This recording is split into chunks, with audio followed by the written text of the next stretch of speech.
Enger öz yaradıcılığında canlı təbiətin qüsurlarından təmizlənmiş ideal, mürəkkəb forma yaratmağa can atırdı. O ideal təsviri hər şeydən üstün tuturdu. Onun fikrincə, xətt rəsmdir. Bu da hər şeyin əsası və ən yüksək dəyəridir. Gördüyünüz bu əsər Napolyon imperator taxtında əks etdirən rəsmidir. Əsər Parisdə Ordu muzeyində saxlanır. Napolyon taxta əyləşmiş vəziyyətdə başında qızıl, əl işləməsi olan dəfnə çələngi. Bu da Roma imperatorlarının tez-tez istifadə etdiyi şöhrət hakimiyyət rəmzidir.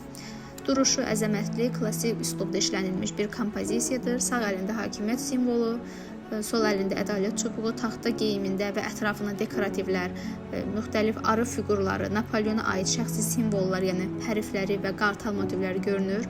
Bu əsər ümumilikdə neoklassizm üslubunda işlənmiş. Daha sonra Janna Dark fiqurunu görürük. Rəsm tam fiqurlu və nisbətən monumental tərzdə təqdim olunub. Janna zirək geyimdə, bir əlində bayraq, digərini isə bir kitab rəfinə üzərinə qoymuş kimi təsvir olunub.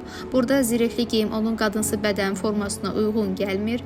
Bu obraz ruhaniliyini həm də qəhrəmanlığını vurğulamaq üçündür. Fonu qaranlıq olsa da fiqur parıltılı işıq altına verilib. Burada ilahi işıqlandırma effekti yaratmağa çalışmışdır Enger.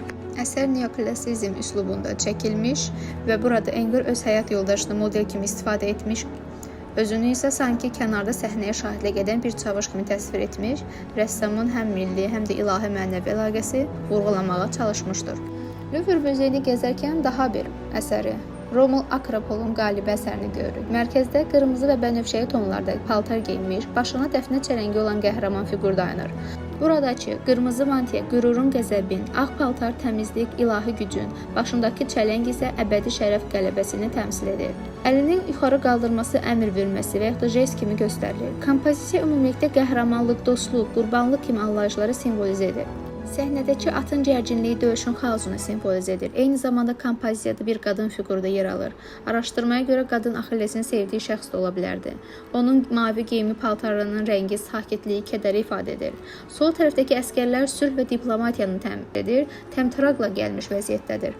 Sağ tərəfdə isə döyüş hazırlığı, yəni qarşı durma gözlənilir.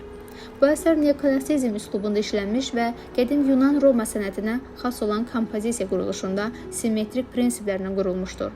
Fiqurlar idealizə olunmuş, bu da onların daha ilahi və monumental görünməsinə səbəb olmuşdur. İndi isə Leonardo da Vinci'nin son anlarını izləyirik. O uzanmış, yarı oturmuş vəziyyətdə, zəif bədənli, solğun sifətli, ölüm halını təsvir olunub. Leonardo canını tapşırdığı anda Fransa kralı qolları arasındadır. Kral onu qucaqlanmış, göz yaşları içində, güclə boğularaq dərin kədər içində son anını dəstəkləyir. Kompozisiya sənətə və zəkaya verilən yüksək dəyəri vurğulamaq üçün yaradılmışdır. 13-cü Ludovikin andı. Ludovik dua edən halda əllərini göyə uzadaraq Allaha yönəlmiş baxışlar təsvir olunub. O dizləri üstündə oturmuş şəkildə ilahi bir nurun içində göstərilir. Qarşısında isə müqəddəs Məryəm və körpə İsa dayanır. Məryəm fiquru Ludovikə tərəf baxaraq mərhəmət və anlayışla yanaşır. Enger karandaşla çəkilmiş möhtəşəm portretlərin də müəllifi idi. O təkcə həmin dövrün insanlarının özünə məxsus simasını deyil, həm də onların xarakter cizgilərini hiss etdirib çatdıra bilmişdir. Batalis rəssam Charles Tevenin şəxsi kolleksiyada olan rəsmini, Madame Paltar və onun qızı Paulanın şəxsi kolleksiyada olan rəsmini görürük. Bu əsər isə Homerin İlyadasından bir səhnə təsvir olunub. Agamemnonun elçiləri Axillesin düşərgəsinə gəlib onu Troya müharibəsinə geri dönməyə razı salmağa çalışır. Lakin Axilles dik dayanır və bu təklifə razılaşmır. Enger bu kompozisiyada fiziki hərəkətdən çox psixoloji gərginliyi göstərib. Axilles mərkəzdə əlində çubuqla dayanmış. Fiqurların anatomiyası olduqca dəqiq və hamar şəkildə işlənilib. Bu neoklassizm üslubunun əsas xüsusiyyətlərindən biri idi. Kompozisiya antik dövr canlandırılıb.